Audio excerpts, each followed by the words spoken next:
شعیب اختر اور محمد آصف کی جوڑی۔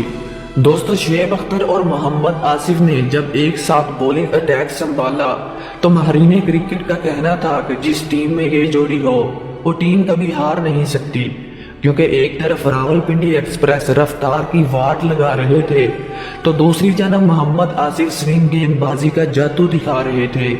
اس دور میں یہ دونوں ٹیلنٹڈ اور میچ ونر تھے۔ ایک جانب شعیب اختر اپنی تیز گیند بازی سے نامی گرامی بلے بازوں کا جینا حرام کر دیتے، یہ بلے بازوں کو آؤٹ نہیں بلکہ انجرڈ بھی کر دیتے۔ شعیب اختر نے اپنے کیریئر میں نہ جانے کتنے بیٹسمینوں کو خون کے آنسو رلایا۔ ایک زمانے میں گیند باز بنا ہیلمٹ کے بلے بازوں کو نشانہ بناتے، لیکن شعیب نے تو ہیلمٹ پہنے چہرے بھی خون سے لت پت کر دیے۔ جب شعیب کا اوور ختم ہوتا تو بلے بازوں کو آصف کی جادوئی بولنگ کا سامنا کرنا پڑتا۔ یہ گیند کو بڑی مہارت کے ساتھ ان سوئنگ اور آؤٹ سوئنگ کرتے اور اچھے بلے بازوں کو اپنے جال میں پھنسا لیتے۔ دنیا کے بڑے بڑے بلے باز جیسے اے بی ڈیویلیئرز اور رکی پونٹنگ آصف کی گیند بازی کے دیوانے تھے۔ شعیب اور آصف کا شمار کرکٹ کی ایسی جوڑیوں میں ہوتا ہے جو کسی بھی بیٹنگ سائیڈ کو تباہ و برباد کرنے کی صلاحیت رکھتے تھے۔ نمبر 4، جیف تھامسن اور ڈینس لیلی۔ جیسے پاکستان کے پاس وسیم اور وقار تھے، ویسے ہی آسٹریلیا کے پاس جیف تھامسن اور ڈینس لیلی تھے۔ جیف کا بولنگ ایکشن انہیں پوری بولنگ کمیونٹی سے الگ کرتا ہے۔ وہ جس طرح گیند بازی کرتے تھے تو اچھے بلے باز ان کا سامنا کرنے سے خوف کھاتے تھے۔ 1974-75 کی ایشز میں لیلی اور جیف نے انگلینڈ کے بلے بازوں کی ناک میں دم کر دیا تھا۔ اس وقت انگلینڈ کے پاس شاندار بلے باز ہوا کرتے تھے، لیکن جیف کے بولنگ اٹیک کے سامنے کوئی نہیں ٹک پاتا۔ کہتے ہیں کہ کسی بولر کا ہاتھ دیکھ کر یہ پتہ لگایا جا سکتا ہے کہ وہ کس طرح کی گیند پھینکنے والا ہے، اور یہی جیف کا راز تھا کہ وہ کسی کو ہاتھ نہیں پڑنے دیتے تھے۔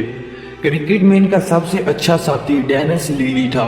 انہیں کرکٹ کا خوفناک بولر بھی کہا جاتا ہے۔ انہوں نے جیف کے ساتھ مل کر انگلینڈ اور ویسٹ انڈیز کے بلے بازوں کو خوب تہس نہس کیا۔ اس جوڑی نے لگ بھگ ایک ساتھ 11 سال کرکٹ کھیلی اور اس دوران بلے بازوں کا کیریئر تباہ کرنے میں کوئی کسر نہ چھوڑی۔ نمبر 3، ایلن ڈونالڈ اور شان پولک کی جوڑی۔ دوستو، فاسٹ بولر کی سرزمین ساؤتھ افریقہ نے بھی کئی ایسے بولرز پیدا کیے جو دنیا بھر میں اپنا کوئی ثانی نہیں رکھتے، اور انہی خطرناک بولرز میں شان پولک اور ایلن ڈونالڈ کا نام بھی ہے۔ یہ بھی 90 کی دہائی میں دنیا کی خطرناک بولنگ جوڑی تھی۔ ایک طرف تیز گیند بازی تو دوسری طرف سوئنگ بولنگ کسی بھی ٹیم کو جال میں پھنسانے کے لیے کافی تھی۔ ڈونالڈ کے دور میں کھیلنے والے بلے باز جانتے ہیں کہ ڈونالڈ ڈر کا دوسرا نام ہوا کرتے تھے۔ ایک بلے باز جو ان کے ایرا میں کھیلتا تھا، اس نے کہا تھا کہ میں ڈونالڈ کا سامنا کرنے سے اچھا ریٹائر ہرٹ ہونا پسند کروں گا۔ یہ اپنے ہاتھوں کی مدد سے پیس جنریٹ کرتے اور کلائیوں کا استعمال کرنے میں مہارتی تھے، تو دوسری جانب شان پولک بھی اپنی سوئنگ گیند بازی سے ان کا خوب ساتھ دیتے۔ گیند پر کلائیاں گھمانی ہو یا گیند کو دھیمے سے پھینکنا ہو، پولک ہر چیز میں آگے تھے۔ پولک نے سوئنگ گیند بازی میں ایسی مہارت حاصل کی تھی کہ بڑے سے بڑے بلے باز بھی ان کے جال میں پھنس جاتے تھے۔ اسی لیے پولک اور ڈونالڈ کی جوڑی کو دنیا کی تیسری خطرناک بولنگ جوڑی کہا جاتا ہے۔ نمبر 2، اینڈی روبرٹس اور مائیکل ہولڈنگ کی جوڑی۔